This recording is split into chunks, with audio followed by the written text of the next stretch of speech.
Fala galera, sejam muito bem-vindos a mais um vídeo do canal De Olho na Lei. Eu sou o Michel e hoje nós vamos falar sobre um tema interessante para quem está nos estudos de Direito Constitucional, especialmente no controle de constitucionalidade, que é um tema sempre muito cobrado, que é um tema sempre muito exigido nas provas, sempre muito estudado, sempre muito enfatizado nas aulas de Direito Constitucional.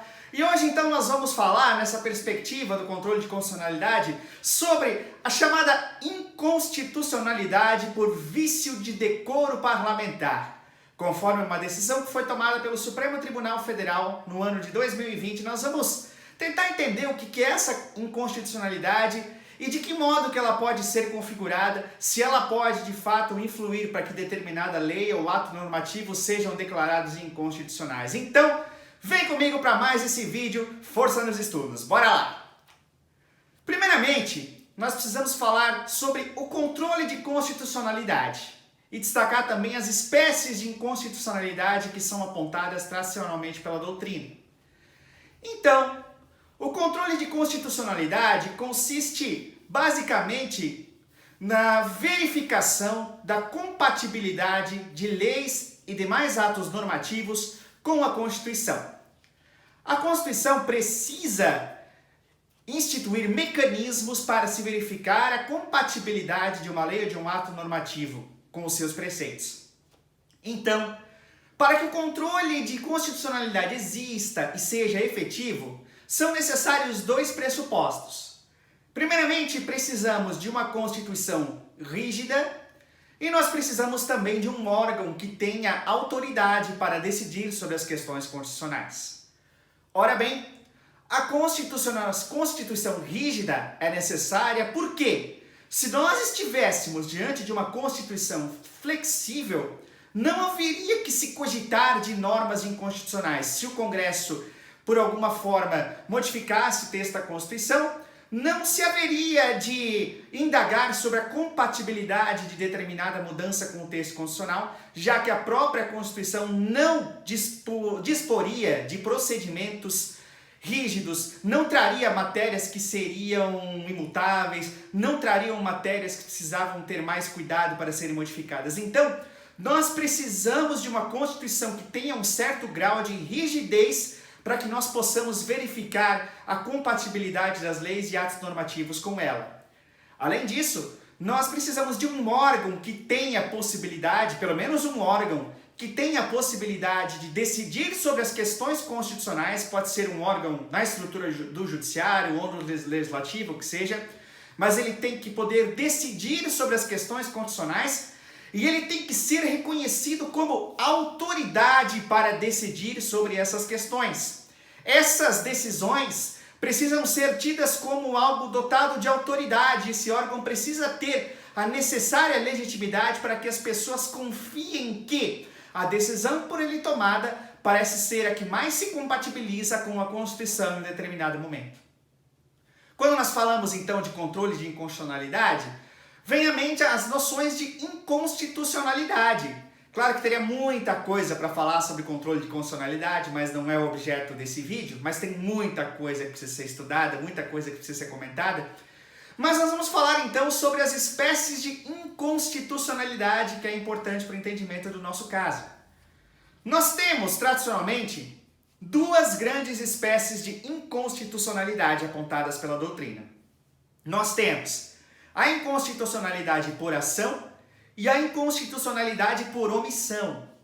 A inconstitucionalidade por ação diz respeito ao diploma normativo que foi editado e que de alguma forma se verifica ser ele inconstitucional. Já a inconstitucionalidade por omissão tem a ver com aquelas situações em que a Constituição determina que se legisle sobre alguma situação, determina que se adote uma política pública sobre determinado assunto, mas o Poder Executivo ou o Congresso Nacional ficam inertes, ficam silentes, nada fazem diante dessa situação. Como o caso de inconstitucionalidade por omissão recente, nós temos o julgamento da ADO, Ação de Inconstitucionalidade por Omissão, número 26 do Supremo Tribunal Federal, em que se discutiu justamente a omissão do Congresso Nacional em legislar sobre a criminalização da homotransfobia.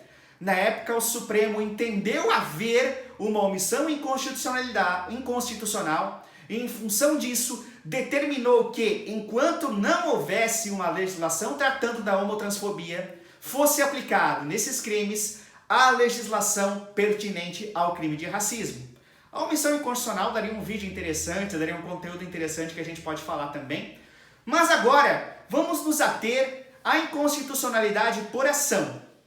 E aqui nós verificamos que a inconstitucionalidade por ação, em regra, ela pode ser formal, que tem a ver com a forma de produção do ato normativo, ou então material, que tem a ver com o próprio conteúdo do ato. O ato em seu conteúdo se revela incompatível com a Constituição. A inconstitucionalidade formal costuma ser classificada como inconstitucionalidade formal orgânica. É aquela inconstitucionalidade formal que tem a ver com desrespeito às regras de competência para legislar. Por exemplo, os Estados-membros legislando sobre matéria que é de competência da União, segundo a Constituição. E nós temos também a inconstitucionalidade formal propriamente dita, que tem a ver com a inobservância de regras do processo legislativo. Nesse aspecto, a inconstitucionalidade formal propriamente dita pode ser subjetiva ou objetiva. Será subjetiva quando disser respeito a vício de iniciativa. Por exemplo, um deputado federal tomando a iniciativa num projeto de lei que trata sobre o efetivo das Forças Armadas, que é de competência privativa do presidente da República. Então nós temos um vício de sujeito, um vício do sujeito que poderia dar iniciativa ao ato normativo. Por outro lado, a inconstitucionalidade formal propriamente dita objetiva pode ocorrer quando, por exemplo, nós temos uma situação em que uma lei complementar é aprovada com um quórum de maioria relativa, quando nós sabemos que, segundo o artigo 69 da Constituição Federal, as leis complementares precisam ser aprovadas com um quórum de maioria absoluta. E a inconstitucionalidade formal também pode ser, ainda, por violação a pressuposto objetivo do ato. Ela tem a ver com aquelas situações de fato que dão suporte ao ato. Por exemplo, sabemos que medidas provisórias podem ser editadas em caso de relevância e urgência. Então, se de algum modo se constatar não estarem presentes os pressupostos de relevância e urgência, pode-se cogitar, em tese, de uma inconstitucionalidade formal por violação a pressuposto objetivo do ato. A inconstitucionalidade material, como dissemos, tem a ver com o conteúdo do ato. A lei, o ato normativo em seu conteúdo, se revela incompatível com a Constituição. Recentemente, com os escândalos de corrupção e compra de apoio parlamentar vivenciados pelo Brasil nos últimos anos, começou-se a falar numa outra hipótese de inconstitucionalidade, que seria a inconstitucionalidade por vício de decoro parlamentar. Um dos doutrinadores que mais falavam sobre isso é o Pedro Lenza, na sua obra Direito Constitucional Esquematizado. Essa inconstitucionalidade estaria configurada quando ficasse demonstrado que determinada lei foi aprovada mediante a corrupção da livre vontade parlamentar por meios ilegítimos. Ou seja, a vontade livre do parlamentar foi viciada por meios ilegítimos, por exemplo, compra de votos, o que atentaria contra o decoro parlamentar, como nós verificamos no caso do Mensalão. Com base nessa tese, a Associação dos Delegados de Polícia do Brasil, a ADEPOL, a Confederação dos Servidores Públicos do Brasil, CSPB, e o Partido Socialismo e Liberdade, o PSOL, ajuizaram perante o Supremo Tribunal Federal ações diretas de inconstitucionalidade, as ADIs 4887, 4888 e 4889, em face das emendas constitucionais de números 41 de 2003 e 47 de 2005, que promoveram mudanças no nosso sistema de previdência, uma mini reforma da previdência. Então, essas entidades, esse partido político junto também, essas entidades sustentaram que houve vício na formação da vontade dos parlamentares na aprovação daquelas emendas. Então, por isso, essas emendas seriam inconstitucionais, porque a vontade parlamentar foi viciada. Essas ações ficaram sob relatoria da ministra Carmen Lúcia. Em sessão virtual encerrada no dia 10 de novembro de 2020, a Suprema Corte, ao julgar improcedentes os pleitos, consignou algo muito importante. Aí o Supremo Tribunal tratou desta questão da inconstitucionalidade por vício de decoro parlamentar. E o que o Supremo nos deixou claro?